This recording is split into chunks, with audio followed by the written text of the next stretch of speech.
Vamos a ver.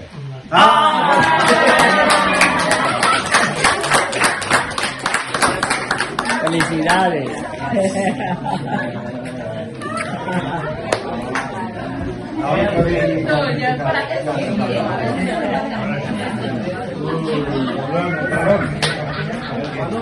Así que arrímese a ella para que le dé un café. Pero el café que ya tomaron ustedes es el mismo que las hermanas abajo lo prepararon. ¿Bien? También les regalé chocolate a la hermana abajo, no sé si tiene tiempo para prepararlo. Muy bien. Ok. Algo importante que el hermano chileno me trajo a colación, en cuanto a, vemos que estas personas que están voluntariamente rechazando al Creador y prefieren seguir la creación y adorar la creación antes que al Creador. El apóstol Pablo lo describe de una manera interesante. Él dice que antes de él conocer al Señor, él tenía como un velo sobre los ojos que no lo dejaban ver. Déjeme explicarle esto. También en el libro de Efesios capítulo 2, él lo dice de otra manera. Él dice que estábamos muertos en delitos y pecados. En Efesios 2 nos dice que antes de conocer a Cristo estábamos muertos en delitos y pecados. Déjeme decirle exactamente cómo es que él lo dice. Efesios 2, porque es interesante la ilustración que usa. Para mí es fascinante. Dice en el versículo 1 del capítulo 2 de Efesios: estábamos muertos en delitos y pecados, siguiendo la corriente de este mundo. Dice luego en el versículo 3: en los deseos de nuestra carne, haciendo la voluntad de la carne y de los pensamientos. Pero Dios, que es rico en misericordia, por su gran amor con que nos amó, nos dio vida en Cristo. Nos dice versículo 4: aún estando nosotros muertos en delitos y pecados, nos dio vida juntamente con Cristo. Por gracia sois salvos. Y juntamente con Él nos resucitó y asimismo nos hizo sentar en los lugares celestiales con Cristo Jesús, para mostrar en los siglos venideros las abundantes riquezas de su gracia en su bondad para con nosotros en Cristo Jesús. Luego dice: porque por gracia sois salvos por medio de la fe, y esto no de vosotros, pues es el don de Dios, no por obras para que nadie se gloríe, porque somos hechura suya, creados en Cristo Jesús para buenas obras, las cuales Dios preparó de antemano para que anduviésemos en ella. Por muchos años trabajé como paramédico. A veces llegábamos a un lugar donde la persona estaba agonizando, accidentes, intentos de asesinatos, intentos de suicidio, paros cardíacos. Esos pacientes no podían hacer nada por ellos mismos. El paramédico intervenía de una manera externa al paciente. El paciente está ahí. Una manera externa es el paramédico para reanimarlo. En inglés dicen resuscitation, y yo le digo a mis estudiantes, en español no es resucitación, es reanimación. Lo reanimamos, sea parándole la sangre. Si tiene paros cardíacos, tenemos un protocolo para poder hacer que el corazón vuelva a latir, etc. ¿Qué pasa? Que es como si estuvieran muertos, pero algo externo, que en este caso es el paramédico, los ayudó para salvarle la vida. Exactamente es lo mismo en la parte espiritual. Estamos muertos en delitos y pecados, no podemos hacer nada nosotros mismos para poder revivirnos o reanimarnos. Algo externo, que en este caso es el Espíritu Santo, es el que obra en el corazón de ese individuo para que ese individuo conozca y se dé cuenta de su necesidad de salvación y venga a Cristo. Nuestro trabajo es proclamar la palabra de Dios, sembrar la semilla. Dios da el crecimiento. El Espíritu Santo es el que trae convicción de pecado, de justicia y de juicio venidero a el paciente, que es el inconverso. Así que usted sea fiel compartiendo la palabra, porque la Biblia nos dice que la fe viene por el oír, y el oír, ¿por qué? Por la palabra de Dios. Su trabajo es sembrar la semilla, proclamar la palabra de Dios, y oramos para que el Espíritu Santo sea el que traiga esa convicción al corazón del inconverso. Así que entendemos eso. Mientras más el hombre se aleja de Dios, más fuerte se le pone ese velo. Mientras más y más, pero eso no quiere decir que para Dios no hay nada imposible. Hay personas que, mire, han sido rematados, impedernidos en cuanto al pecado, pero Dios aún los ha rescatado. Mire Pablo, por favor, un hombre que conocía las Escrituras, pero el Señor en su misericordia lo salvó. Así que nunca se olvide de eso. No trate de usted ser el Espíritu Santo. Usted no es el Espíritu Santo. Usted obedece la palabra de Dios, siembra la semilla, ora para que el Señor obre en el corazón de ese individuo. Muy bien, pero siempre es externo, de afuera para adentro. Él no puede hacerlo por él mismo. ¿Entiende? Amamos a Dios, ¿por qué? Porque Él nos amó primero. Así es, así es. Muy bien, continuamos.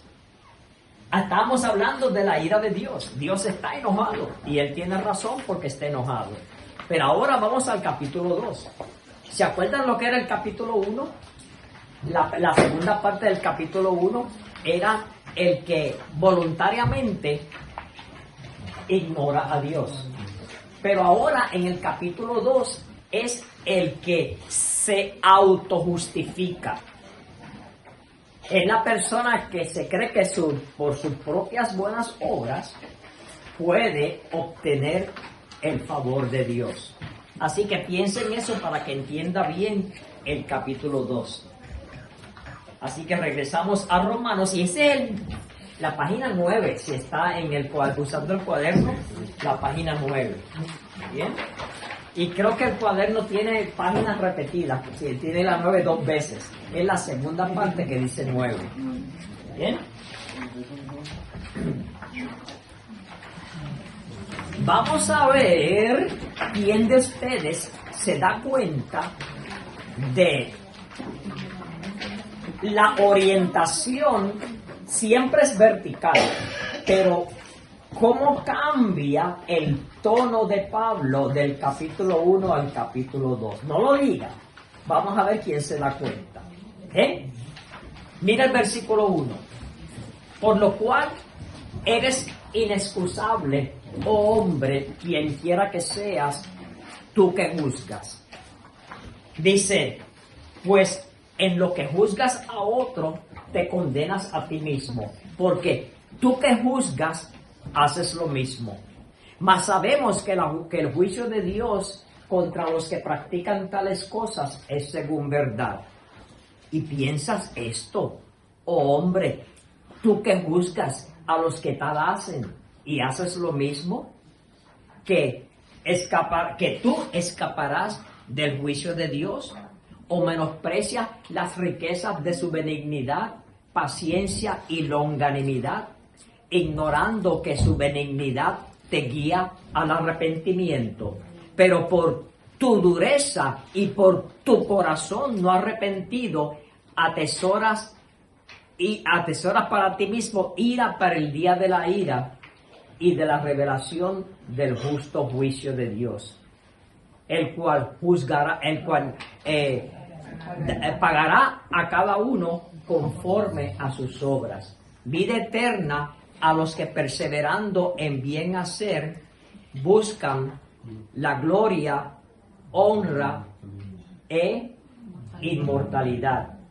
pero ira y enojo a los que son contenciosos y no obedecen a la verdad, sino que obedecen a la injusticia. Luego dice, ¿por dónde voy? Dice, pero... 10. Versículo 10, gracias. Pero gloria y dice el 9, tribulación y angustia sobre todo ser humano que hace lo malo, el judío primeramente y también el griego. Pero gloria, honra y paz a todo el que hace lo bueno, al judío primeramente y también al griego. Porque no hay acepción de personas para con Dios, porque todos los que sin la ley han pecado, sin la ley también perecerán. Y todos los que bajo la ley han pecado, por la ley serán juzgados. Porque no son los oidores de la ley los justos ante Dios, sino los hacedores de la ley serán justificados. Porque cuando los gentiles que no tienen ley hacen por naturaleza lo que es de la ley, estos, aunque no tengan ley, son ley para sí mismos, mostrando la obra de la ley escrita en sus corazones, dando testimonio a sus conciencias y acusándoles o defendiéndoles sus razonamientos en el día en que Dios juzgará por Jesucristo los secretos de los hombres de acuerdo o conforme a mi evangelio. Vamos a ver quién se dio cuenta del cambio aquí. De 8 a 10. Del capítulo anterior a este, hay como un cambio. Versículo 5. No es un versículo, es la manera en que él está hablando. En el capítulo 1 él habla de una manera, en el capítulo 2 habla de otra. Plural y singular. Está cerca usted, está acercándose. Por lo cual eres inexcusable, oh hombre, quien quiera que seas, tú que juzgas. No tenemos excusas. Hablando en segunda persona. Persona. Dígalo bien duro ahí. Está hablando en segunda persona ahora. Está hablando en el capítulo 1, él habla en tercera persona del plural. Pero ahora en el capítulo 2 está hablando en segunda persona del singular. Tú que juzgas. Es un cambio grande. En el capítulo anterior habla de que ellos conocieron la verdad, ellos ignoraron, Dios los entregó a una mente depravada. Pero ahora cambia y es un poquito más personal. Por lo cual eres inexcusable, oh hombre, quien quiera que seas, tú que juzgas. Así que eres tú en vez de ellos. ¿Me explico? Así que esto es bastante significante, ese giro que hace el apóstol Pablo. ¿Muy bien? ¿Y quiénes son ellos? Perdón. ¿Quiénes son ellos? Ellos están hablando de la humanidad en general. ¿Se acuerdan? Es vertical, pero es de la humanidad en general. Ellos son todos ellos. Pero ahora está hablando a ti, personal.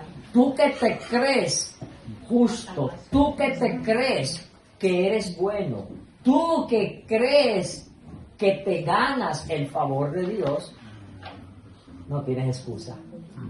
Por lo cual eres inexcusable, oh hombre, quien quiera que seas, tú que juzgas. Pues en lo que juzgas a otro, te condenas a ti mismo, porque tú que juzgas, haces lo mismo. ¿Qué es eso? Entonces, ¿está mal juzgar? Vamos a ver. Quédese conmigo.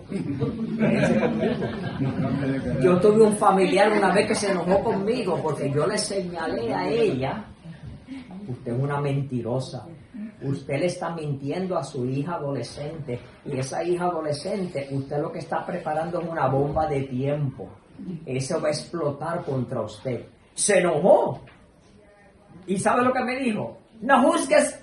La Biblia dice, no juzguemos para que no seamos juzgados. Usan ese versículo como que lo sacan fuera de contexto para justificar que ella es una mentirosa. No le gustó que le señalara su pecado, porque ella dice que es cristiana. Esta es familiar mío. Se formó la gritería que se formó en esa casa. Y yo se lo dije tranquilita, mira, suponiendo que ella es la persona, no le mientas a tu hija adolescente, porque estás formando una bomba de tiempo. Eso va a explotar. Y explotó. Qué triste. Se fue de la casa la hija adolescente, cometió inmoralidad, una cosa tan... Porque la mamá le mentía, le engañaba y le engañaba. La bomba de tiempo explotó. Pero todavía ella dice que no. No juzgue para que no sea juzgado. ¿Ok? Vamos a ver ese versículo un poquito más tarde. A ver si está bien juzgar o no. Pero aquí es la acusación de la conciencia. Ahí lo dice bien claro. Habla sobre la conciencia en el versículo 15. Pero antes de eso vamos a ver aquí. ¿Tú qué juzgas? 3 grandes verdades sobre el juicio de Dios resaltan aquí. El juicio de Dios es inescapable. No hay manera de escaparse del juicio de Dios. Es inescapable.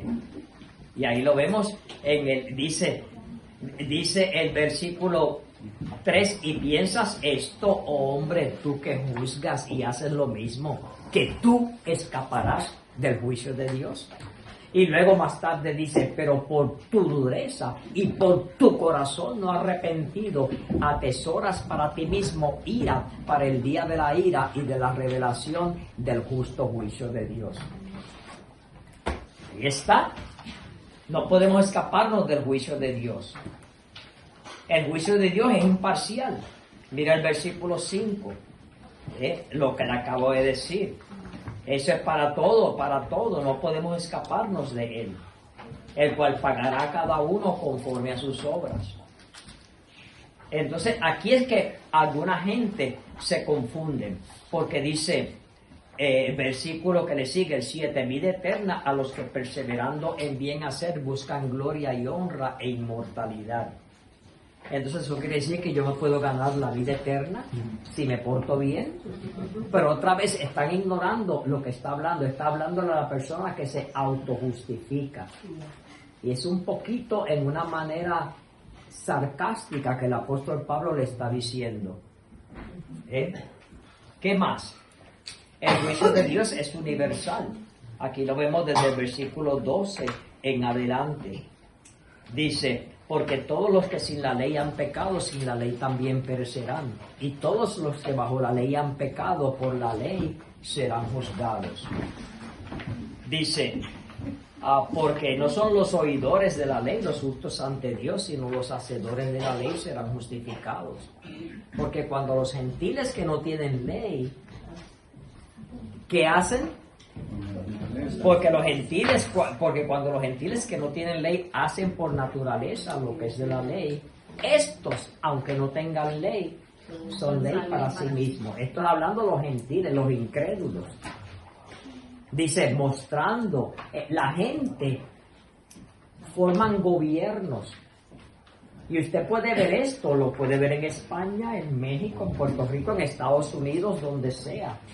Hay justicia, hay jueces, hay policías, hay personas, vamos a llamarles gentiles, que aún así ellos, dice, cuando los gentiles que no tienen ley hacen por naturaleza lo que es de la ley, estos, aunque no tengan ley, son ley para sí mismos, mostrando la obra de la ley escrita en sus corazones. Yo interpreto mucho en los tribunales y estos jueces son bien estrictos y muchos de ellos son justos en que el que la paga es porque violó la ley y está bien claro que violó la ley. Así que, y no estamos hablando de que sean o no sean cristianos. Muchos no son cristianos, algunos lo son, pero muchos no son. Y como quiera, ellos establecen la ley y hacen lo que es justo de acuerdo a lo que la ley dice. Eso es lo que está diciendo ahí. Y luego también dice sobre la conciencia, dando testimonio de su conciencia y acusándoles o defendiéndoles sus razonamientos. Así que son gente que razonan apropiadamente de acuerdo a la ley. No les he contado esto, pero hubo un tiempo cuando yo era investigador privado. Yo trabajaba para una compañía que me entrenó para hacer investigación dentro de la compañía. La compañía era grandísima, miles y miles y miles de personas. Ellos tenían muchos restaurantes por todo Estados Unidos. Los restaurantes Denny's, Cocos, Carol's, el Pollo Loco, muchos de esos restaurantes eran bajo esta gran compañía. Entonces yo era un investigador que investigaba problemas dentro de la compañía. Me enviaron a estudiar para ser investigador privado y yo lo que hacía era, yo miraba las leyes de la compañía y veía quién violaba esa ley.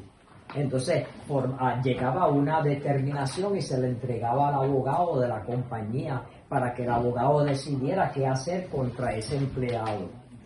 Así que estos abogados trataban justamente de acuerdo a la política de la compañía. ¿Me explico? Así que de esto es que está hablando el apóstol Pablo aquí. Que no es necesariamente que tienen que ser cristianos, pero que hacen bastante lo que es justo de acuerdo a lo que la ley dice. Si la velocidad máxima es 80 kilómetros por hora y usted va a 120 y el policía le para, no importa que sea cristiano o no, ese policía va a hacer que usted cumpla la ley. Y si le da una infracción, le da una multa, pues está siendo justo. ¿Me explico? Así que de eso es que está hablando ahí. Pero sin embargo, cuando vemos la parte espiritual, el apóstol Pablo dice que esto no te justifica a ti. Aunque tú hagas lo que dice la ley, ante Dios, esto no te justifica a ti. Y es la parte importante que tenemos que ver. Porque estas personas se creen autojustificados. Que por ellos mismos se pueden ganar la salvación. Así que el punto grande que él hace énfasis aquí es que tú que juzgas a otro, pero haces lo mismo. Bien, manténgase en sintonía que vamos a continuar. Aquí está la aplicación. ¿Está bien juzgar o no? ¿Debería el cristiano juzgar a otros? ¿Qué dice Dios sobre esto? Bueno, en el Sermón del Monte el Señor dice que no juzguemos para que no seamos juzgados, porque con la misma vara que ustedes miden, con esa misma vara serán juzgados. Porque tú que le dices a aquel, mira lo que tienes en tu ojo, primero mira la viga grande que tienes en tu propio ojo. Pero no está diciendo que no juzgues. Dios nos dio una conciencia y Él espera que la usemos para defender al indefenso y hacer justicia. Si vemos una persona que es indefensa y está siendo abusada, Dios nos pide a nosotros que nosotros hagamos una intervención a favor de esa persona. Todos los días nosotros juzgamos. Todos los días desde que nos levantamos tomamos decisiones basadas en juicio. Si yo voy manejando y veo que uno viene del otro lado, yo me saco del lado porque yo juzgo que ese que viene ahí también viene borracho y yo no quiero que me pegue. Así que es en sí un juicio que estoy haciendo inmediatamente. No es que me voy a quedar, yo no puedo juzgar, así que aquí que me pegue si me quiere pegar. No. Hay lugares, yo le puedo llevar a Puerto Rico ahora mismo, y hay lugares en el viejo San Juan que yo le voy a decir, no vayas ahí, y después de tal hora no vayas ahí, porque si tú vas no vas a salir, te lo aseguro, o te van a sacar en una bolsa, los paramédicos, te digo, en otras palabras, mire, hay que usar la mente que Dios le dio a uno. Y no se mete en ese lugar. Ten cuidado. Dios quiere que distingamos entre el bien y el mal, que tengamos discernimiento. Eso es juzgar. Saber la diferencia entre el bien y el mal. Una de las oraciones más que yo le pido a Dios es que me dé discernimiento para tomar las decisiones que lo honren a Él. Y es importante. Hay cosas que son blanco y negro, más claro. Hay cosas que son un poquito gris. Estoy seguro. Y tal vez voy a tener que ir donde mi pastor o donde mi hermano. ¿Qué usted cree? En esta decisión, ¿debería hacer esto? ¿Debería hacer aquello? Yo quiero hacer lo correcto, pero no estoy seguro todavía. Así que eso es una evaluación que es equivalente a juzgar. Muy bien. ¿Alguna pregunta sobre eso? Así que ahí está bien claro. Ok. Ahora bien, una de las cosas que hacen los médicos, los patólogos forenses, es lo que le llaman autopsia o necropsias. Me acuerdo una vez atendimos a un niñito con un paro cardíaco en la oficina de un médico. El médico llamó a los paramédicos. Esto ocurre muchas veces. Porque el médico, no todos los médicos son médicos de emergencias. Y se ponen nerviosos, no saben qué hacer en una emergencia. Él era un pediatra. El niñito se le paró el corazón, llamaron a los paramédicos, llegamos nosotros. Hicimos, gracias a Dios, el médico nos dejó hacer lo que teníamos que hacer. Estábamos entrenados a hacer algo que el mismo médico tal vez lo aprendió, pero no lo usaba. Así que él deja que el que lo hace todos los días, que lo haga bien. Por ejemplo, yo prefiero que una enfermera me ponga suero a un médico, porque ellas lo hacen todos los días. Pero el médico, me pone acá, me meto acá, y tantos puyazos, y no, que lo haga uno que lo hace todos los días. ¿Bien? Así que, en este caso llegamos, el niñito estaba inconsciente, el corazón no le estaba latiendo, hicimos lo que tuvimos que hacer. Me acuerdo uno de los pocos casos cuando no podíamos encontrar una vena y le tuvimos que meter una aguja al hueso.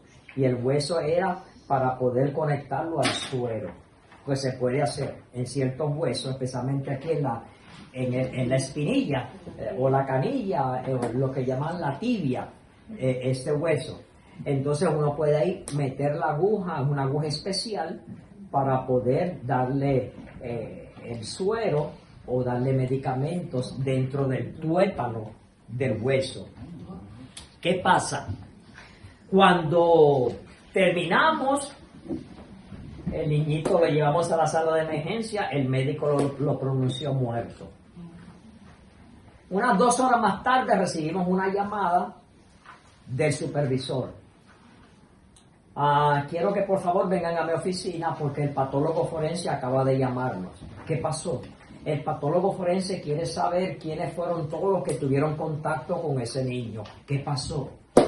Cuando le hicieron la autopsia encontraron que tiene meningitis bacteriana, que es bien contagiosa. ¿Alguna enfermera o médico aquí?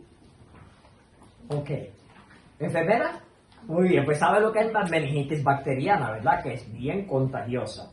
Entonces, querían saber quiénes usaron todo el equipo de protección.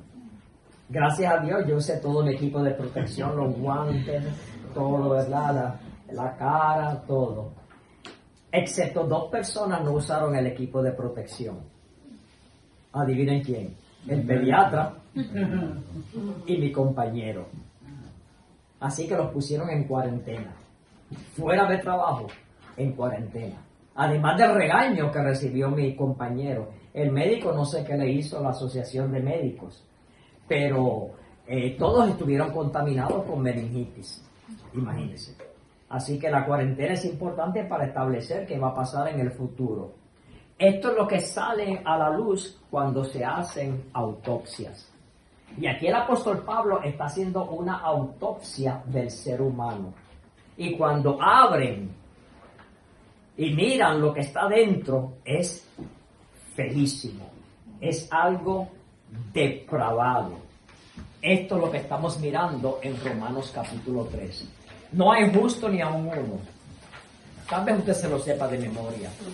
No hay quien entienda, no hay quien busque a Dios. Todos se apartaron. A una significa a la misma vez.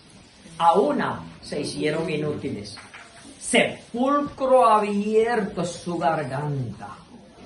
No se ve bien lo que está dentro. Con su lengua engañan. Veneno de áspides hay debajo de sus labios. Su boca está llena de maldición y de amargura. Sus pies se apresuran para derramar sangre.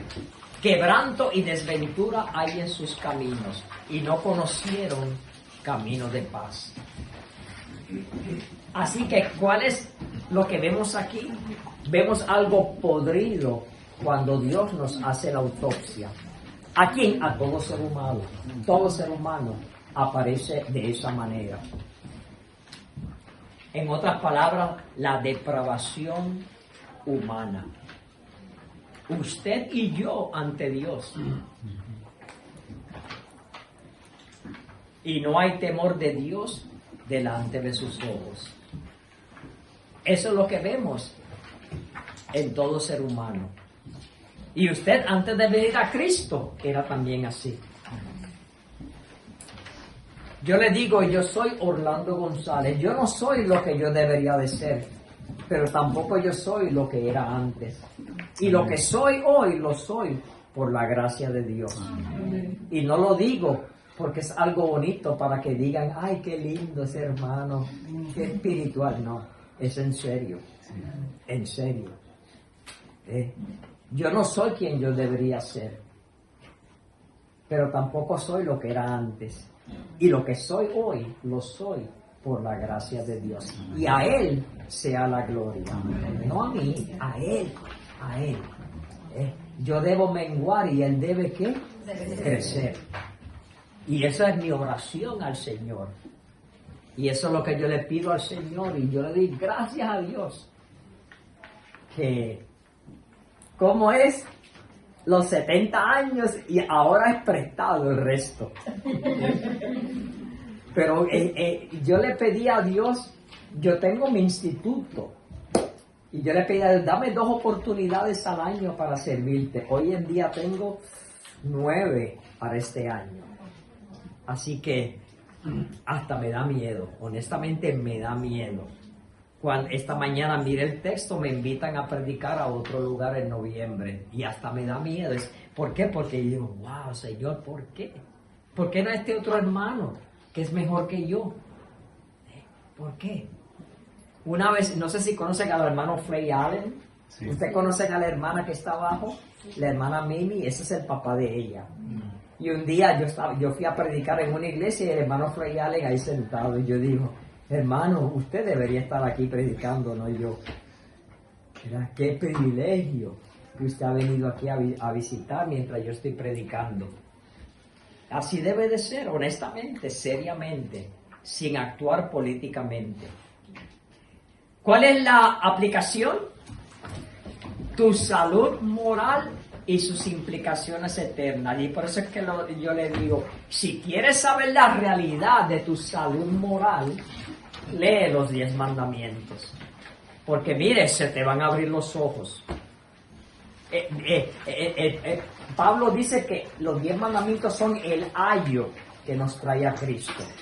El ayo es una palabra antigua española que significa el que prepara al niño para enviarlo a la escuela. Así que los 10 mandamientos los preparan para presentarnos a Cristo, tal y como somos. Para recibir sanidad debemos creer que la oferta es verdadera y luego aceptar el regalo. Es simple de entender, pero tan difícil de que lo acepten. ¿Preguntas o dudas? Muy bien, continuamos. Ahora vemos la gracia de Dios. Cuando le dan un regalo a las Navidades o el día de su cumpleaños, ¿qué usted hace con el regalo? ¿Lo guarda? No, usted lo abre. Hay que abrir el regalo. Vamos a abrir el regalo de la gracia de Dios. 4 verdades sobre el Evangelio. Por favor, agárrelas. No se olvide. La palabra evangelio viene del griego evangelion. Eu significa bueno. Como eulogio, bueno. Angelio significa ángel, que significa mensajero o mensaje. En este caso es el buen mensaje, que es el mensaje de salvación. Pero ese buen mensaje, el error que mucha gente tiene es que creen que es solamente para ser salvo. El evangelio es mucho más que eso.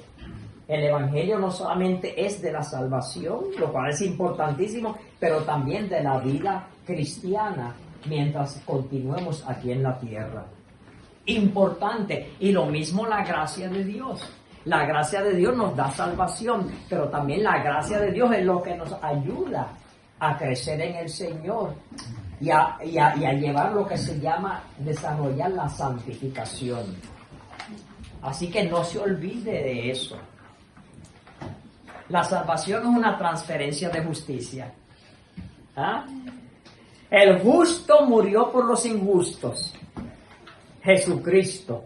Y entonces ahora nos transfiere esa justicia a nosotros que no la merecemos. ¿Qué más? La salvación es un regalo de gracia inmerecido. La misericordia de Dios. Bendice alma mía a Jehová y bendiga todo mi ser su santo nombre. Bendice alma mía a Jehová y no olvides ninguno de sus beneficios.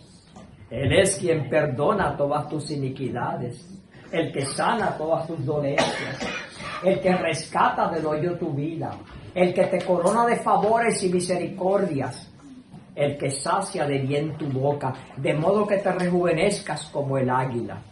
Jehová es el que hace justicia y derecho a todos los que padecen violencia. Sus caminos notificó a Moisés y a los hijos de Israel sus obras.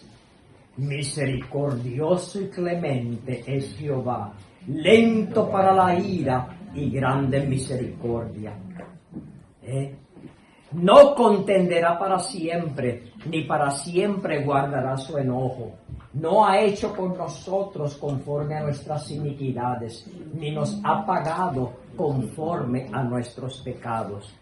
Porque como la altura de los cielos sobre la tierra, engrandeció su misericordia sobre los que le temen. Cuanto está lejos el oriente del occidente, hizo alejar de nosotros nuestras rebeliones. Como el Padre se compadece de los hijos, se compadece Jehová de los que le temen.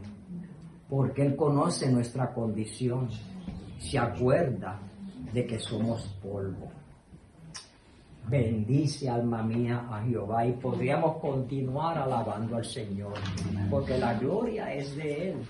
Y otra vez no lo digo porque para que digan, ay, qué lindo ese hermano. No. La gloria sea para Él. Y la salvación es una demostración de amor. Ahora bien,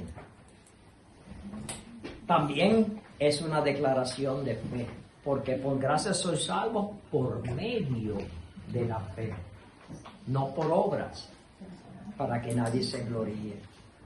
Porque somos hechura suya, creados en Dios para buenas obras, las cuales Él preparó de antemano para que anduviésemos en ellas. Y hablando de eso, mira, levantamos el telón otra vez. Baja el telón y levanta el telón otra vez. La gracia de Dios. Abriendo el regalo de la gracia de Dios, vemos la aplicación. Todo cristiano debe entender y reclamar estas dos verdades. ¿Cuáles son? Aunque la salvación es para nosotros, no es sobre nosotros. Entiéndalo bien. Aunque la salvación es para nosotros, no es sobre nosotros. Dios es el foco, el enfoque central de la salvación. Aunque la fe es esencial para la salvación del incrédulo, aprenda esto bien. La fe es también necesaria para la vida diaria del creyente. Lo mismo que la gracia. Romanos 5:1. Justificados pues por la fe, tenemos paz para con Dios por medio de nuestro Señor Jesucristo, por quien también tenemos entrada a esta gracia en la cual estamos firmes. Y no solo esto, y nos gloriamos en la esperanza de la gloria de Dios. Y no solo esto, sino que también nos gloriamos en las tribulaciones, sabiendo que la tribulación produce paciencia, y la paciencia prueba, y la prueba esperanza, y la esperanza no avergüenza. Porque Cristo, cuando aún éramos débiles, a su tiempo murió por los impíos. Ciertamente, apenas morirá alguno por un justo. Con todo, pudiera ser que alguno osara morir por el bueno. Mas Dios muestra su amor para con nosotros en que siendo aún pecadores, Cristo murió por nosotros. Pues mucho más, estando ya justificados en su sangre, por él seremos salvos de la ira. Qué precioso ese pasaje. Tenemos paz, el verdadero shalom es en Cristo. Tenemos paz para con Dios. Estos 11 versículos, no les dije el 11, ¿cuál es el 11? Que no se me quede.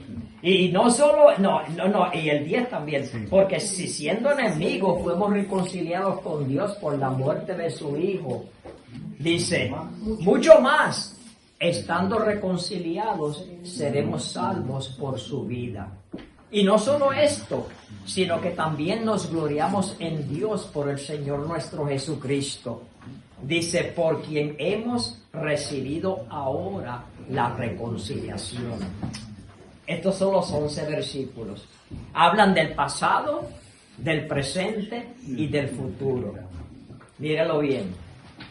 El pasado es el 5:1. Justificados pues por la fe tenemos paz para con Dios. Si usted aceptó a Jesucristo, ya esto hubo un momento dado cuando ya ocurrió. Para mí, yo me acuerdo que fue el 11 de junio de 1971, antes de que muchos de ustedes nacieran. ¿Qué más? Presente. Ahí veo los versículos 2 al 8 que ya vimos. Y luego futuro del 9 al 11. ¿Cuál es la aplicación de esto? Para poder reclamar el regocijo en la tribulación debemos aplicar los siguientes 3 principios. El secreto del regocijo es tener el enfoque correcto. Porque digo, lo que pasa es que usted lo puede decir porque todo le va bien.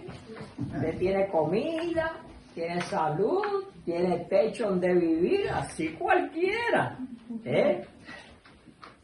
Dice la gente.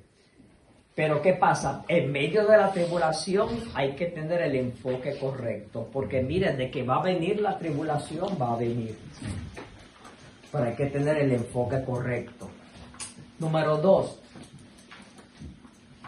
El enfoque correcto va a producir la actitud correcta. Y la actitud correcta te va a dar el gozo triunfante. Al confiar en la palabra de Dios. Y Dios nos da ilustración tras ilustración. Mire Job, por ejemplo. Y miramos la fidelidad de Dios. Este es un retrato bastante triste. Porque después que dice justificados pues por la fe tenemos paz para con Dios, después que habla de una manera tan positiva, entonces ahora en el capítulo 7 nos muestra un cristiano batallando. Un cristiano, mire, que no se ve como contento. ¿Qué es lo que pasa aquí? Este es cuando Pablo hace una autobiografía y él se describe a sí mismo fuera del poder del Señor. Después de su muerte en Cristo, aún existe una relación entre el creyente y la ley. Pero esta ley es bien diferente. después de su muerte en Cristo, aún también existe una relación entre la ley, pero esta relación es bien diferente. Algunos teólogos, aún gente buena, pero que están mal orientados, enseñan que uno es salvo por la gracia, por la fe, y que no hay nada que podamos hacer para ser salvos. Eso es bíblico. Sin embargo, enseñan que como Dios nos ha dado tanto, nosotros ahora le debemos algo a Dios. Y para poder mostrar nuestra gratitud a Él, tenemos entonces que vivir una vida santa. Como que tenemos que pagarle algo por lo cual Él hizo por nosotros. Ese dicho que dice, hoy por ti, mañana por mí. Los americanos dicen, tú me rascas a mí, yo te rasco a ti. La espalda. Ese es el dicho que nosotros decimos, hoy por ti, mañana por mí.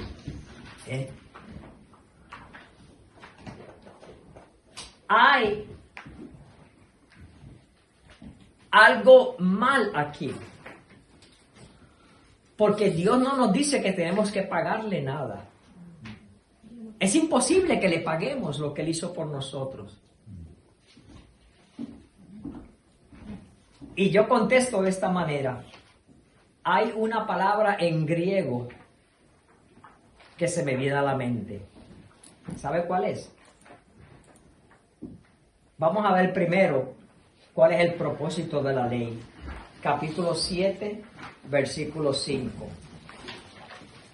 Capítulo 7, versículo 5. Porque mientras estábamos en la carne, las pasiones pecaminosas que eran por la ley obraban en nuestros miembros, llevando fruto para muerte. ¿Quién me puede decir cuál es el propósito de la ley? Ya lo hemos dicho varias veces hoy. ¿Para qué Dios dio la ley de los 10 mandamientos?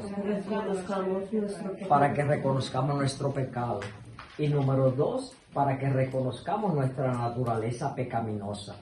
Porque una cosa es que pequemos, ¿verdad? Que yo le mienta a Él, le pequé. Pero otra cosa es yo reconocer que mi naturaleza completa es pecaminosa. Así que la ley nos hace ver esas dos cosas.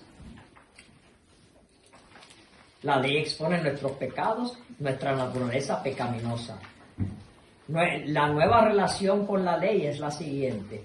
Hemos sido liberados de nuestra obligación legal al pecado. Antes de ser cristianos, legalmente estábamos obligados al pecado. Pero ahora que hemos sido liberados por Cristo, estamos liberados de nuestra obligación al pecado. No le debemos nada a la carne. Nuestra nueva naturaleza no se opone a la ley. No. Permitimos que el Espíritu Santo, que no puede pecar, viva por nosotros. Oiga bien. No es que nosotros tenemos que hacer algo por Dios. Es que ahora el Espíritu Santo mora en nosotros y nuestro deber es dejar que el Espíritu Santo sea el que viva por nosotros. ¿Ve la diferencia? No es yo tener que hacer algo. Ahora, no hay nada malo con leer la Biblia, con memorizar versículos, con ir a la iglesia, con alabar al Señor, con tener compañerismo cristiano. No hay nada malo con eso. Pero el propósito de todo eso es conocer más a Cristo. Y mientras más conocemos a Cristo, el Espíritu Santo nos va a hacer más conforme a la imagen de Cristo. Mire bien la fórmula. ¿Okay? No es que porque yo me memorice un versículo me va a hacer más santo ante Dios. No. Pero memorizar el versículo me va a ayudar a conocer más a Cristo.